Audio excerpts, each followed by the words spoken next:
Are you the friend who's always being asked for health advice? Now imagine turning that passion into a fulfilling career with our Become a Nutrition Coach program. Step into a world where your enthusiasm for wellness becomes the heart of your own thriving business. With me as your professor and guide and coach on our user-friendly digital platform, you can learn from anywhere at your very own pace. It's perfect for your busy life. Envision empowering others to live their healthiest lives, all while growing a career you love. You're not just gaining a certification here, you're joining a community of like-minded professionals ready to support and celebrate with you every step of the way. So what are you waiting for? It's time to nourish your future and help change lives, including your own. Head over to nutritiouslife.com/BNC for a free class and a sneak peek of the program. Your journey to becoming a nutrition coach begins now. How often should I be pooping? Hasn't everyone wondered that at some point? Well, today I've got answers for you. Welcome to the Living a Nutritious Life podcast. I'm your host, Keri Glassman, and in today's episode, I'm chatting with the amazing Dr. Keri Takayasu. Dr. Keri is an integrative medicine physician, author of Plants First, a physician's guide to wellness through a plant-forward diet, and a speaker in the holistic health space, bridging the gap between traditional Western medicine and the evidence-based complementary health tools of nutrition, acupuncture, meditation, botanicals, and lifestyle optimization. Dr. Keri works one-on-one helping patients to recognize their own innate wisdom for finding balance in the mind, body, and spirit. And you can find her entire bio in our show notes. In today's episode, we cover two important topics: poop and your heart.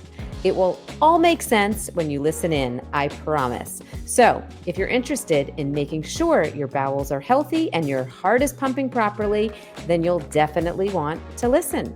And as always, please rate, review, and share if you love the podcast. Welcome to Living a Nutritious Life. I'm Keri Glassman, a celebrity registered dietitian nutritionist. Join me every Tuesday on YouTube and your favorite podcast platforms as I bring in some heavy hitters to share the latest in nutrition and wellness science. We dive deep into food, sleep, stress, relationships, and so much more. Your weekly guide to a happier, healthier, more nutritious life. Hey, Dr. Keri, welcome to the Living a Nutritious Life podcast. I'm so excited to have you on. Well, thanks for having me. It's really a pleasure to connect and just to be here and share some information with your audience. So thank you. You are so welcome. And I have a couple topics that I want to cover today with you that I am so excited to talk about, because I would say people in my community, my Nutritious Life Studio community, friends, clients, a lot of chatter on both of these topics lately. So just going to dive right in there with the first one. The first topic I want to get into relates to poop, bowel movements, bowel movements. People really like talking about bowel movements. And I feel like there's a lot of conversation lately over how often are we supposed to go to the bathroom? How often are we supposed to be eliminating? Is it once after every meal? So 3 times a day, or is it once a day? How do I know if this is healthy or if I'm really constipated? So what do you suggest? What do you consider healthy? So I think the most important thing to recognize about digestion is that it should kind of be in the background of whatever's going on in your life. So if you're spending a lot of time thinking about your digestion, or if it's presenting problems that are becoming more of like the forefront situation, and it's not sort of disappearing into the background, then you know there's probably some amount of dysfunction. Everybody's their digestion is a little bit different. So it's hard to say, across the board, what is going to be applicable to absolutely everyone. But in general, most people should be pooping at least once a day. It should kind of be like a non-event. Like you should sort of recognize like, oh, I have to go to the bathroom. You go to the bathroom within, a pretty short period of time without really any urgency or any kind of effort. It should just happen. And then you should wipe. It should be clean. And then you should kind of move on with the rest of your day. So if that's not happening, then your digestion probably isn't as good or robust as it could be. So it could be once a day. It could be after every meal, but it certainly doesn't come with any urgency or like not being able to get to the bathroom on time. There shouldn't be any discomfort. It should just kind of happen. So whether you're having, anal discomfort or abdominal discomfort, like that shouldn't be happening. And then it should kind of look like a smooth snake or maybe a sausage with cracks. And if you're finding that it's looking like little balls or little balls pushed together, or you're having a lot of effort around trying to get it out, then you might say that stool is a little harder or more constipated. And on the other side, if you notice that your smooth snake is kind of falling apart in pieces, or it's cow pie or anything on the watery side, then in my definition, you're having too loose of a stool, and that would be qualified as diarrhea. And so, it really just depends so much on the individual. But again, come back to this idea, like it should be kind of a non-event in your day. I absolutely love how you describe that with your digestion in general and with elimination and the bowel movement as being, a non-event. Because I think that's such an important point. It's like we shouldn't be thinking about it a lot. Like shouldn't be top of mind. It should just sort of be something that happens. Like you brush your teeth before you go to bed. You feel like you have to poop. You go poop. You're done. Like I love that. I love that description. Because I think first of all, people can relate to that and get that. So if that's kind of happening, your gut health is probably in pretty good shape, would you say? I would. And so much of our gut health is determined by so many other things other than just what we're eating. But I've really drilled it down in practice, thinking about metabolism and thinking about digestion kind of as it takes about 5 things, and dependent on 5 things. And one is the quality of the food that we're eating. So of course, if we're eating processed food, or if their food is like not in the right macro balance for us, like it's not going to get digested well. And this also comes back to quality in terms of things like organic. Generally, you're going to do better if there are fewer pesticides on your food and it's coming from a reputable source. The second thing that really influences digestion is quantity. If you're eating too much at one time or even too little, I see that with a lot of my women patients who are trying to be on a diet. They actually eat too little. And so the digestion is upset because they actually don't consume enough calories or enough of their macronutrients. How will the digestion be disrupted in that case? So if you're not eating enough, especially enough fiber, then you might have, fewer stools, but also digestion is a sign of like your body's health and robustness. And if your body thinks that it's under attack and you're not feeding it enough, it's not going to have very good digestion on the back end. And so sometimes I do see that from time to time in patients. The third thing that really comes into play is timing of your meals and how you're, regulating your circadian rhythm. So clearly it's nice when you have a bowel movement kind of first thing in the morning. Gosh, who doesn't feel better like through their entire day when it happens? Best days ever. Right? For real. Best day ever when it happens first thing in the morning. But the timing of your meals can really play into it. So if you're eating too late or you're spreading your meals out over 18 hours a day instead of like sort of a normal 12, like that can influence your digestion. The fourth thing that comes into play is your microbiome. And of course, if your microbiome is not on track, then it really doesn't matter how much fiber you're eating or what you're producing downstream from the fiber. The microbiome plays such a huge portion, and we can certainly come back and talk about that more. And the fifth thing really is your nervous system. And this by far and away is the single most important thing to regulating your digestion. And I even know in my own life, because I tend towards a bit of constipation occasionally when I'm stressed, that if my digestion is off, it's not because I've changed my diet drastically from one day to another. It's because I'm nervous or I'm stressed out or I didn't get enough sleep last night. And so digestion can be a little of one of those signs that just says, hey, pay attention to me, like my nervous system is feeling upregulated for one reason or another.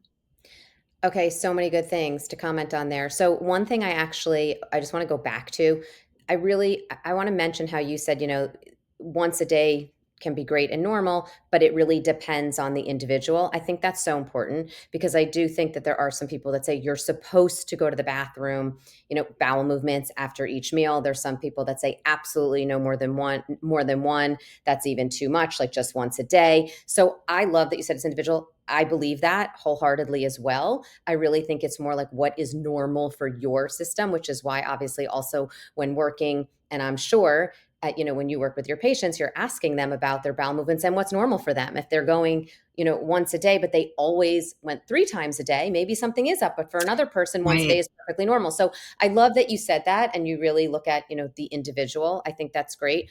I also love that you brought up, your fifth point about the nervous system, because I think that is absolutely critical. I totally agree with you.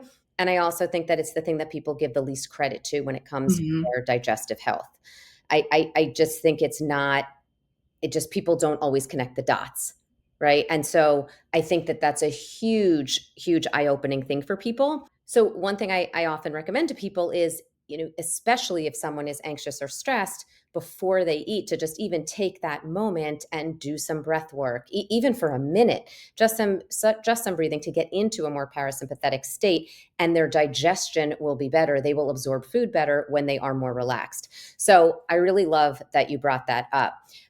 So let's, I want to, and I want to pick up on a few more things you said. So you were talking about the quality of food. I think that that's, people understand obviously that the higher quality food, the better for their digestive health. But let's talk a little bit about unhealthy foods and how damaging that is to the gut and why. So highly packaged processed foods, I'm sure you're going to talk about inflammation, but I want to hear from you. How bad is that for us as far as digestive health goes? Because again, I think that also can be really motivating for people to connect those dots and understand why those unhealthy foods, they're not just bad for weight gain, they actually are also disruptive to our gut health. I think you bring up a great point, which is that it's easy to understand that like there are healthier foods and like less healthy foods, but when you understand the why, Right. it makes a big difference to people. But I think about the reason I eat certain foods, and this is not 100% of the time. This is like, 80 or 90% of the time, I'm really thinking about the quality of what I'm putting into my body because I want it to do certain things. I want to Mm-hmm. feel a certain way. And so, not every choice is perfect. And that's the whole point. You don't have to Right. be perfect at all. It's just about consistency. Mm-hmm. But ultimately, when you choose fiber rich foods in your diet, you're doing a lot of things that are good. One is that you are slowing down the rate of absorption of any other carbohydrate that you might be eating, which is why eating a piece of fruit is different than drinking fruit juice, as an example. But the other piece of that is that fiber goes around like a squeegee in your blood vessels, and it literally, scrapes off plaque and gets rid of things, allows your body to really process through, what is happening in the vessels. But the other reason to really think about it is that it's basically like food or fertilizer for your microbiome. Right. So if you think about if you had like, a patch of grass that you needed to reseed in your front lawn and you put all the things out there for it to grow, the water, and also like the sunshine, but you didn't put any seed out there, like nothing's going to happen. Right. And so this is really literally like the seed and the fertilizer for your lawn, if you will. And that can be really helpful as an understanding of like why you're eating those fiber rich foods, because what your probiotics do, and we all have so many different probiotics. In fact, Mm-hmm. there isn't just like one blueprint that's like the perfect, microbiome. We all have different microbiomes, Right. but ultimately what our microbiome does is take those fiber rich foods and then transform them into postbiotic Yes. metabolites. And those metabolites do fantastic things in our body. So everything from urolithin A to short chain fatty acids to other things that just behave in our body in a really antioxidant and anti-inflammatory way. All of this is really important and dependent upon the number of grams of fiber that you eat every day. So I'm really teaching patients to try to shoot for 25 to 40 grams of fiber a day. And like, that's a lot. Yeah. It's a lot compared to, the standard American diet. But yeah, I was going to say it's not a lot. It's what we need, right? But it's a lot for most people because unfortunately, the standard American diet, like you just mentioned, is not naturally high in fiber, unfortunately. And so most people do have to work a little bit harder to get that fiber in. Mhm. I'm glad you mentioned that because again, there are obviously the government recommendations, but I was curious what you were going to say that you personally recommend. So you personally recommend 25 to 40. I'm right there with you. I agree with that. I think that's great. And especially, I think for many people, getting to 25 can even be really difficult at first if they're starting at, I mean, some people are starting at 8 to 10, and some That's people right. even less. I mean, some people have almost no fiber in their diet. So I think, and working your way up too, because, you can't just jump in at 40. I think for some people, they think, okay, I'm going to start this super high fiber diet. And then they have a lot of GI issues as well. So you really have to Totally. build up there. And Anyway. your microbiome can adjust. That's the beautiful thing about our bodies, is that we are so capable of adaptation. But it's not adaptation overnight. It's adaptation over the course of, several weeks or months. And so if someone comes into my office, and I qualify like a serving of vegetables as like a half cup cooked, 1 cup raw, or 2 cups of salad greens, and they're eating 1 a day, and our goal is to get somewhere between 6 or 8 or more servings in a day, like they can't do that overnight, because they'll end up, constipated, and then they'll call me, in a panic. But if they increase that over the course of a month or even 2 months, like their microbiome will adjust. And that's like a really beautiful thing to remember. There's a lot of hope in our bodies in the way that they adapt to what we need. Yeah, absolutely. So on that note, what are your favorite high fiber foods? Oh my goodness. I actually get more than 40 grams of fiber in a day, because I really happen to like plant-rich foods, and they also happen to like me a whole lot too. I've noticed such improvement in my own digestion, my own cholesterol control. I Mm-hmm. have really high familial cholesterol. So a lot of my family members with that. And so it's nice to be able to have some agency over that. But some of my favorites are flax. Mm-hmm. Um, Also really helpful for bowel movements. I Yeah, travel with absolutely. flax, Yeah. actually, like it just bring the little packets along with me, and those can be really helpful. And so I easy to al throw into things like cottage Right? cheese or whatever, or So easy. even sprinkle on eggs. Really, you And can just put that into salad. everything. Yep, it's put on salad. I love that. Yeah. And there's actually a recipe in my cookbook for a coriander and flax encrusted eggplant, and it Oh, is so yum. delicious. It is literally one of the best, like, breadcrumb alternatives out there. Oh, I love that. I love So that. good. I do these little egg bites with a flaxseed wheat germ crust, but I Oh. like that. Flaxseed coriander, that sounds delicious. Oh, so good.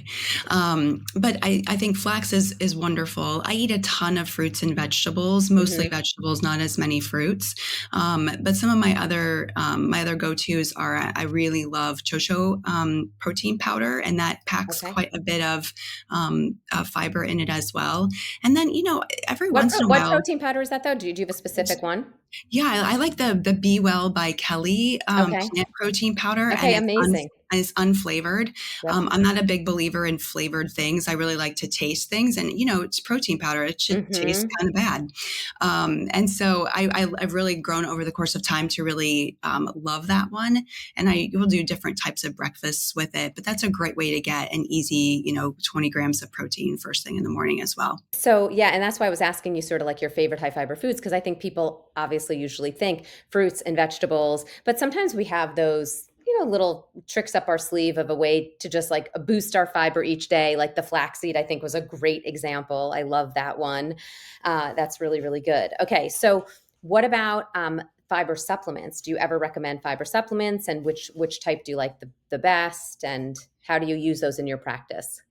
Yeah, so fiber supplements can be helpful if you just can't get to your goal, or you get to the goal and not enough is happening, because Right. everybody is so different. Of course, So right. if I was going to recommend a fiber supplement, one of that I really like actually is Mind Body Greens Mm. Fiber Potency Plus. That's a really Mhm. nice one, and it also has a little bit of kiwi extract in it, so it's a little bit sweet, and it just tastes really good, like in yogurt or on anything else that you might be eating.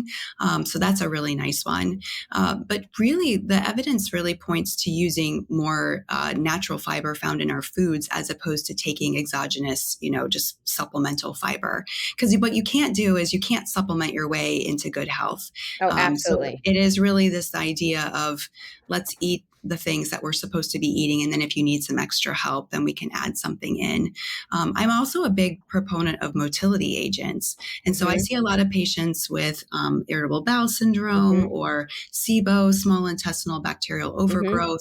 And those kinds of things can kind of shut down the nervous system that helps our gut move, the motor neuron complexes that tell the body to peristalse. And so using like a motility agent that might have something like ginger in it can be really helpful for just getting that peristalsis to go again. And that ultimately can be really helpful. So your digestion, is a combination of lots of different things, but it truly is like, what are you fueling with? And is it actually moving? And is it moving like in a way that's working for you? Meaning it's producing, a bowel movement or 2 or 3 a day, but not giving you, urgency. I think that's such a key point that you brought up, because I find that happens often with people that try to make changes to their diet on their own. And if they're not working with someone like yourself or myself or a coach or whomever, sometimes they just start adding, they hear from a doctor, okay, you should be getting more fiber, or they read it somewhere and they just add in all this fiber, and all of a sudden they are creating that bulk, but they don't have the motility. And so then all of a sudden they feel even worse because they have all this bulk stuck in there, and that's even worse. So I'm glad you brought up that point about motility, which also then I guess the other thing that goes along with that is that you have to make sure when you are increasing all of your fiber that you are increasing your hydration as well. And you're making sure that you are drinking enough fluid, so that, again, that plays a key role. And getting enough fat in your diet too. Do you talk to your clients about getting enough fat when they're increasing their fiber? Oh, for sure. And, fat can be a really big helper for some people with constipation. Did you know that there is one phase of sleep that most people fail to get enough of? And this one phase of sleep is responsible for most of your body's daily rejuvenation, repair, energy, and controlling hunger, and even the hormones that affect our weight, and so much more. I'm talking about the deep sleep phase. And you probably know by now that sleep deep is a pillar of a nutritious life. So there you have it. It's for good reason. You probably also know that I'm a little sleep obsessed, not with sleeping a lot per se, rather with getting good quality sleep, because I've been a not so great sleeper most of my life. And when I sleep well, I feel like I can conquer the world. And when I don't, well, not so much. So why don't most people get enough of this one most important phase of sleep? A big reason is magnesium deficiency. Over 80% of the population is deficient in magnesium, and magnesium increases GABA, a neurotransmitter which encourages relaxation on a cellular level, which is critical for sleep. Magnesium also plays a key role in regulating your body's stress response system. Those with magnesium deficiency usually have higher stress levels, which negatively impact sleep as well. Now, before you go out and buy a magnesium supplement, it's important to understand that most products out there only have 1 to 2 forms of magnesium, when the reality is your body needs all 7 forms of this essential sleep mineral. That's why I recommend Magnesium Breakthrough. I used to just take magnesium at night, but now I take it at night for relaxation and sleep, and in the morning for brain function and stress management. Magnesium Breakthrough contains all 7 forms of magnesium designed to help calm your mind and help you fall asleep, stay asleep, and wake up refreshed. The deep sleep benefits are really noticeable. I track my sleep. You may see me post this on Instagram, and I can tell you I see and feel the difference. For an exclusive offer, go to buyoptimizers.com/NL Keri and use promo code NL Keri for 10% off any order. I'll also put that in the show notes. So it just kind of literally greases the wheels and kind of keeps things, keeps things moving. So yeah, fat is incredibly important as well. So on this topic of pooping, do you do stool tests? Oh yeah. Yeah. Okay. I really like the functional medicine tests, like through Genova or some of the other ones that are out there. I don't order them on everyone across the board, again, because not everybody has digestive issues or things that are related to their digestion. Sometimes truly, I meet a patient that really literally has no problems with their digestion. So there's no reason to do that.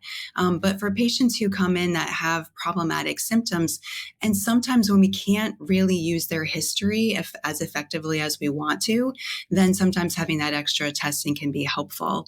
But most of what we need to know about a patient, they will tell us if we ask the right questions and we listen. And therein lies the problem really of most of medicine, is that there's just not enough time. And, we're just looking for a pill or some kind of easy fix because we don't really want to understand what's coming at the root cause. But that's why integrative medicine is so amazing, is that we're looking for that.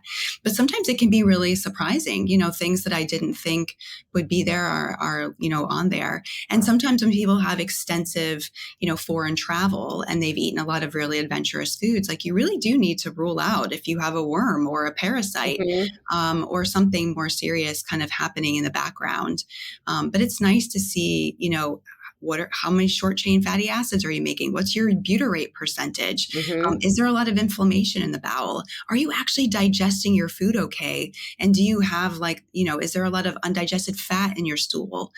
Those kinds of things are really helpful for understanding, what piece of the digestive process is going, in the wrong direction for them, because it's not a full, total system breakdown. It's usually one or two pieces that really need to be treated.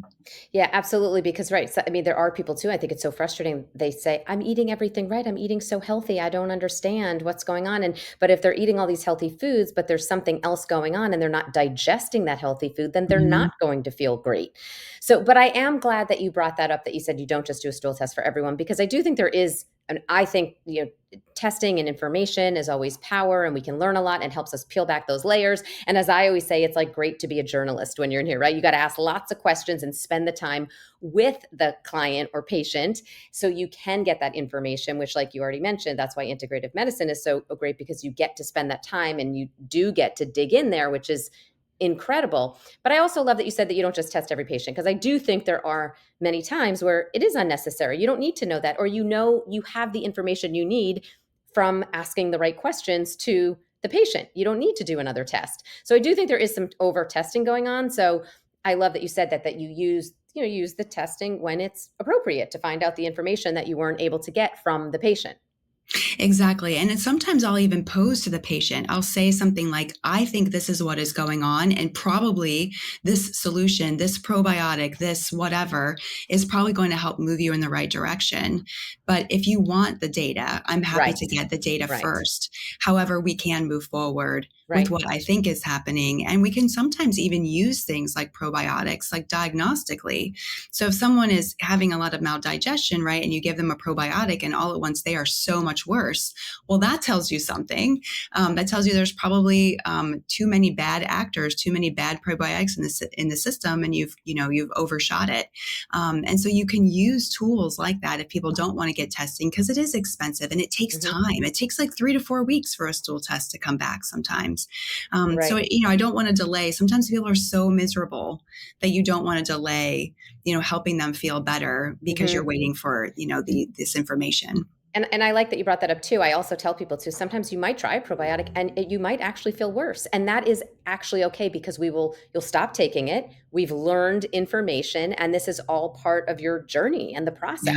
Like we're learning. And so I think people have to just understand that might happen, but just like starting anything, right? It might happen. So if there's a good chance that it's going to be helpful and it's not going to be harmful, it might just be uncomfortable or it might not work. Like that's okay there's always going to be a little bit of trial and error, because everybody is individual, which is one of the, the exciting, fun parts of helping people, right?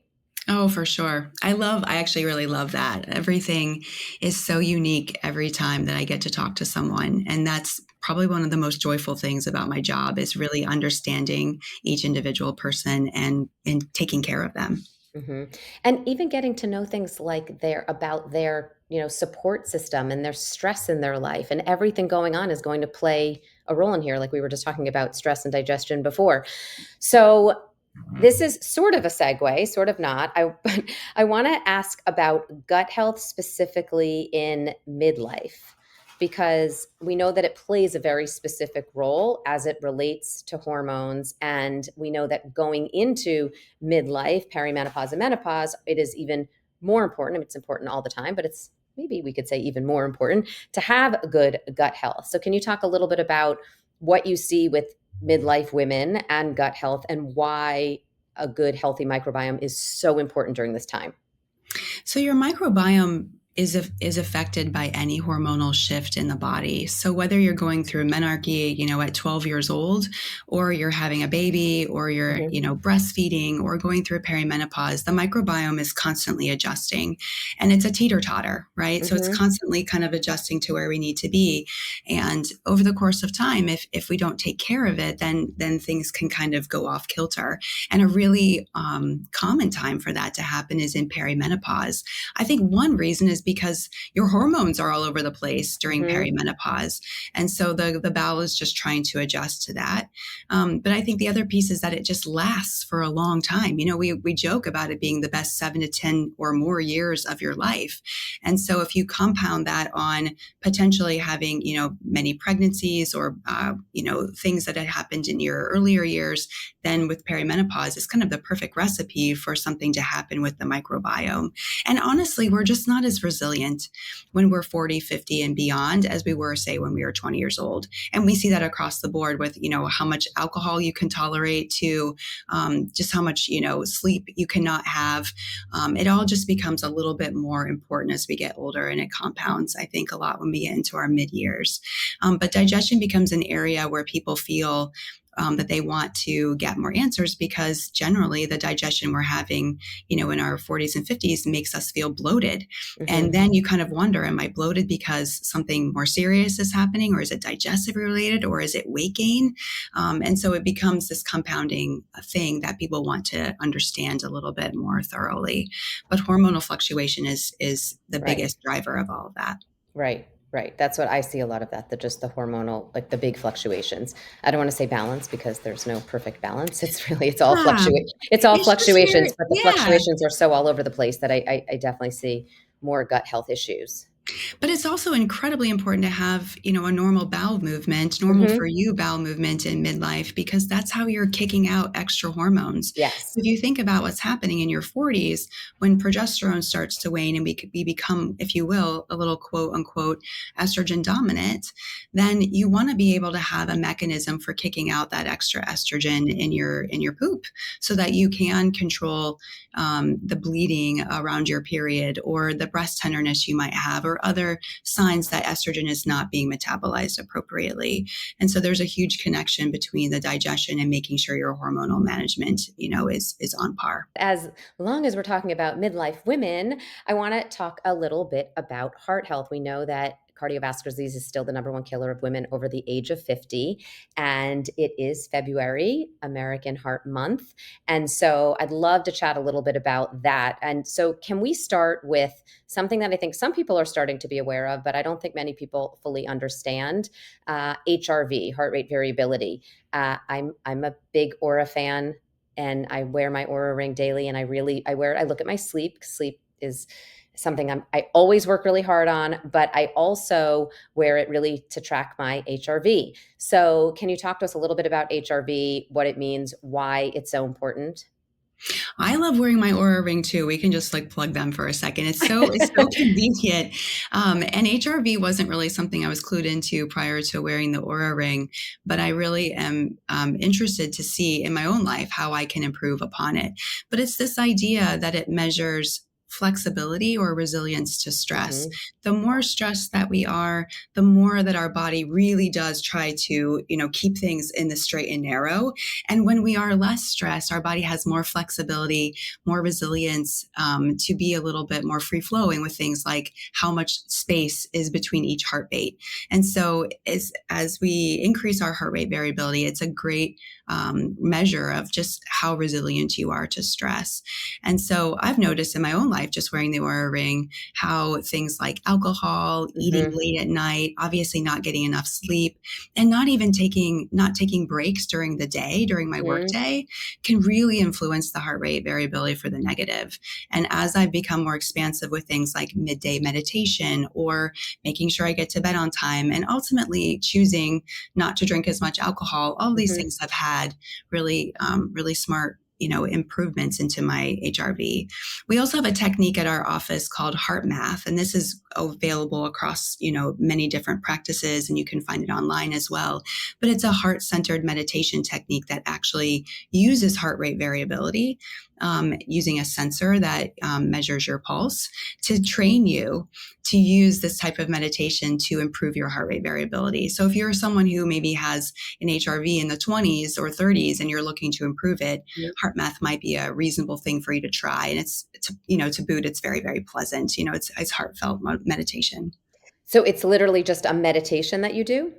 Yeah, so you can get a device that you clip on your ear that hooks into your phone or uses Bluetooth, and then an app that allows you to see in real time what's my coherence, meaning how robust is my heart rate variability, and you can use a specific gratitude meditation that they teach you to actually dial in to that part of yourself that allows your heart rate variability to increase. And then it's almost like playing a game. So like, my kids who are 12, I have two boys, like they actually like to sit with it and just like try to breathe more slowly and be more mindful so that they can game this system.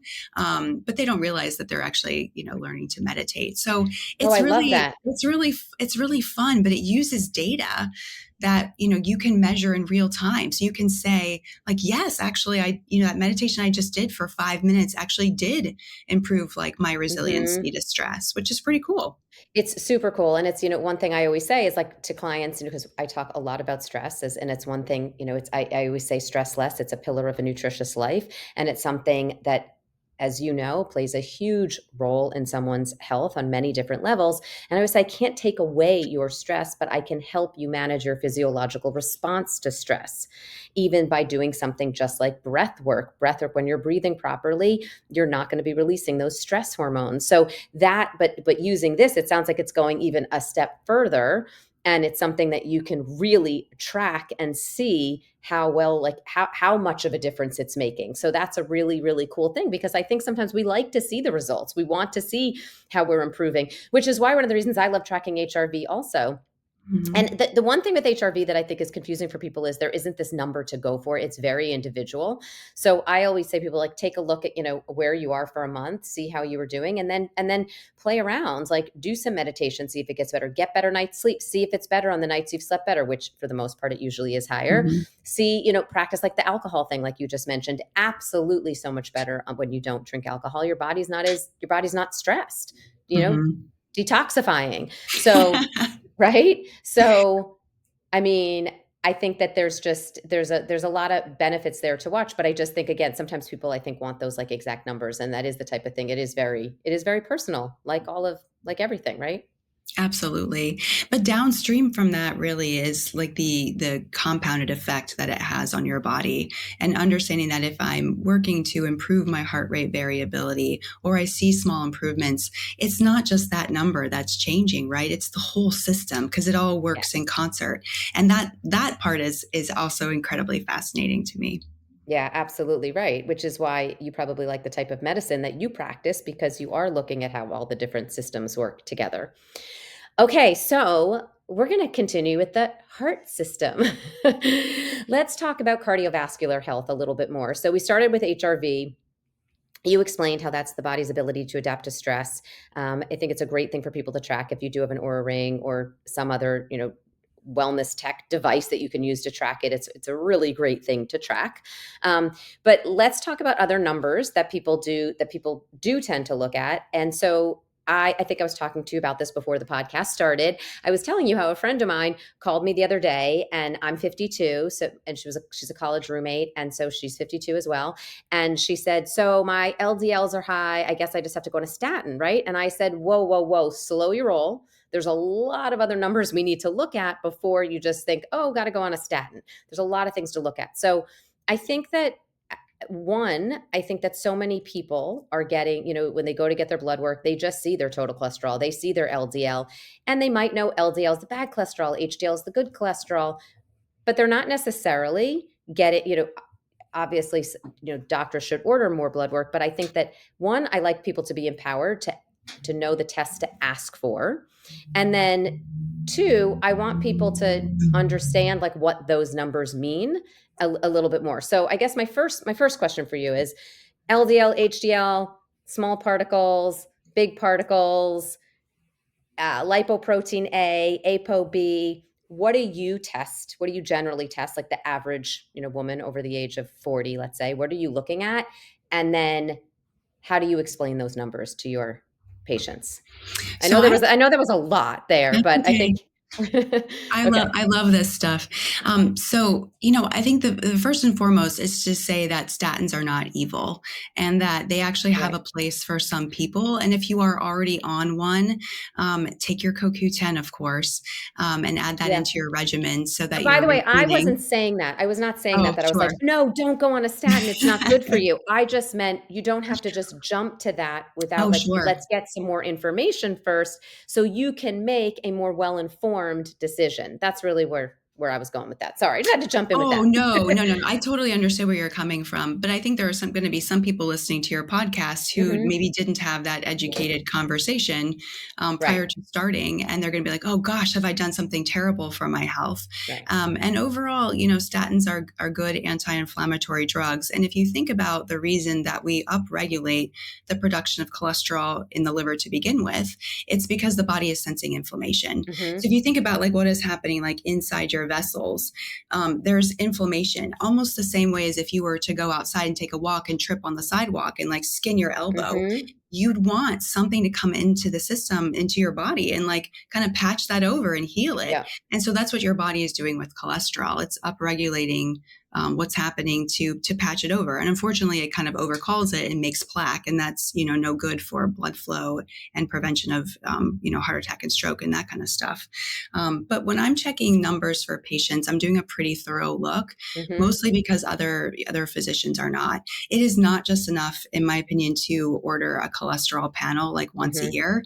You really need to look at very specific numbers. So, it's important to look in the normal cholesterol panel. The most important numbers truly are your triglycerides. Mhm. And I'm coaching patients to have those less than 85, even though reference range, for high triglycerides is actually up to 150. But once Mhm. they're above 85, to me, that's signaling a little bit of metabolic dysfunction. I'm also Mhm. looking at HDL. HDL is our happy cholesterol. This is the Yeah. one that goes around like Pac-Man and is the scavenger for all the Mhm. bad stuff. And the higher the HDL, the more you are protected against cardiovascular disease. In fact, the stat is something like for every point that your HDL is above 50, if you're a woman, it negates your risk of cardiovascular disease by 2 or 3%. And Wow. so if you do some math, like it's actually really helpful to have an HDL that's high. Yeah. However, there probably is a too high of an HDL. So if your HDL is like 110 or 120, it may not be as functional if it's that high than if it were, say, in the 80s or the 90s or something like that. So there can be too high of an HDL. Other than that, I'm also checking apolipoprotein B. Yeah. And I remember this one because ApoB is the bad, who carries all the bad cholesterol. So it's a better way of looking at all the bad guys in the system Mhm. because it's carrying LDL, but it's also carrying chylomicrons and Mhm. oxidized LDL and VLDL and all these other things that we don't necessarily measure. So an ApoB should really be below 80, but I kind of like a tighter range. So I like to see it less than 70. And so that's a number that I'm looking at. I also look at high sensitivity CRP or Mhm. HSCRP.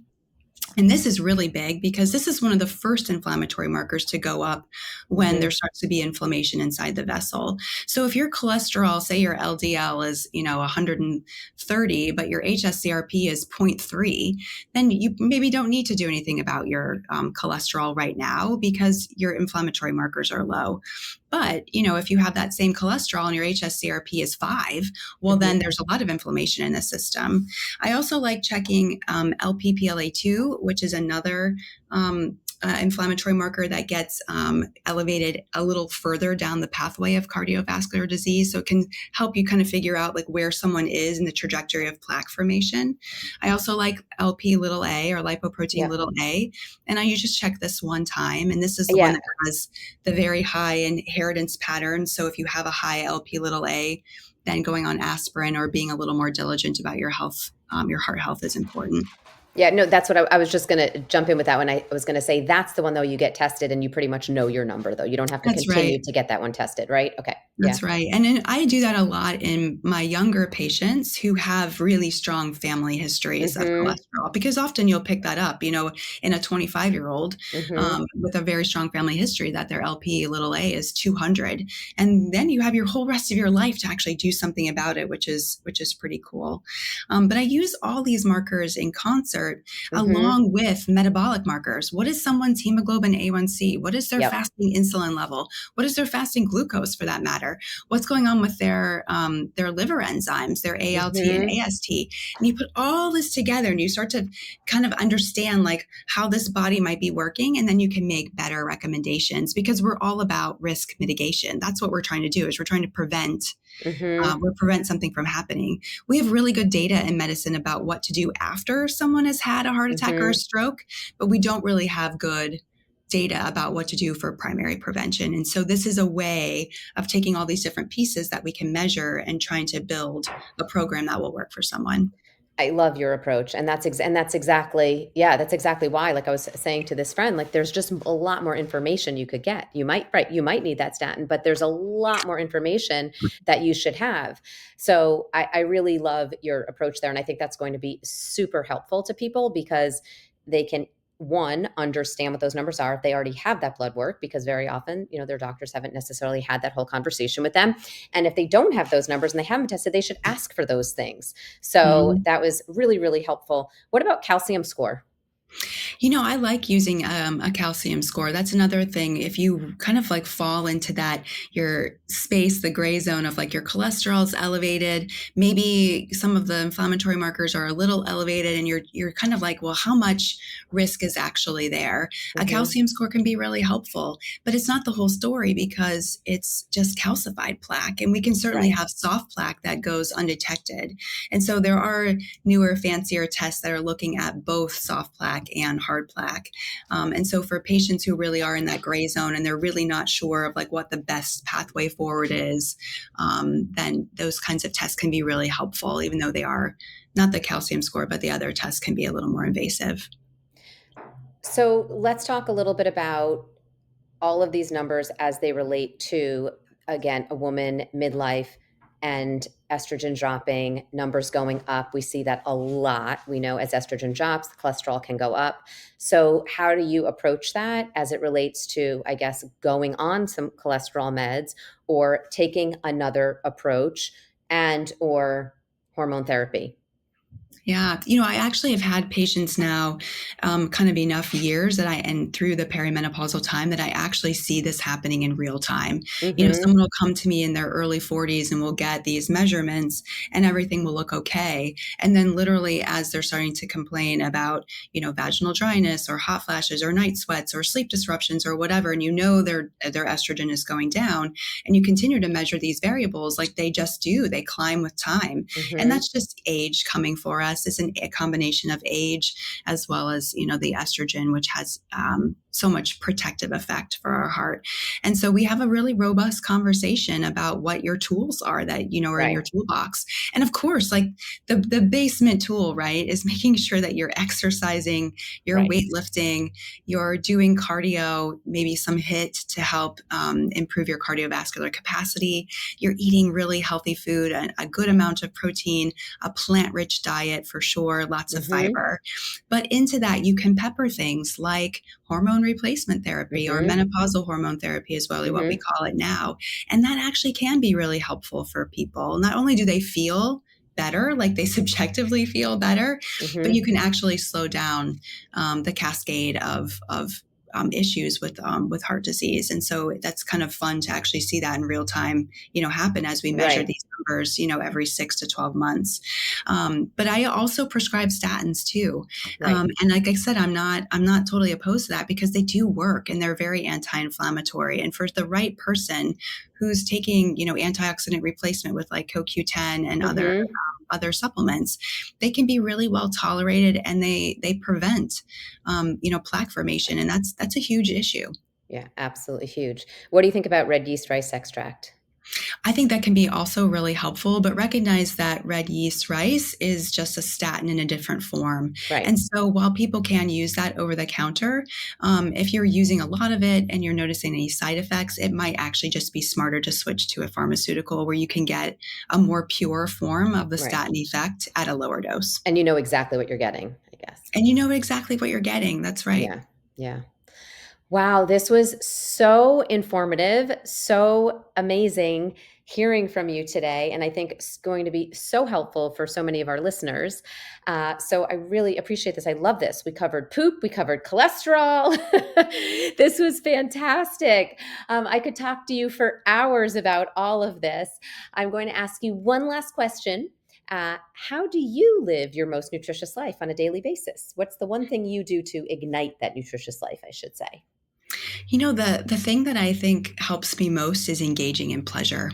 And there are so many things in life that actually are tiny little bits of pleasure, whether it's taking a moment to put moisturizer on your hands, or to eat a little square of dark chocolate in the afternoon with some green tea, or to call a friend that you haven't talked to in a long time. And I try to seek out those little pleasurable moments through the day, because that's ultimately what, for me, helps balance stress. I can't control, school closing because of snow, or, a lot of different things, with patient care through the day. It's very busy. But if I can tap into those moments of pleasure, it reassures my nervous system that, like, hey, this lady's got me, she's taking care of me. And generally that just helps me live a more joyful life. So I encourage pleasure. Beautiful. Beautiful. I love that so much. Pleasure. It is. It's good for your heart. Yeah, it is for the whole Good. system. It's good for your health, and it's good for your heart. I love it. Thank you so, so much. And in the show notes, I'm going to have all of the information about Dr. Katie, where to find her, and the book that you mentioned. I'll also put that in the show notes. And so, yeah, we'll have all of that good stuff. And maybe we can also put a link to that heart math meditation. Yeah, I can send you that as well. Perfect. Thank you so much. All right.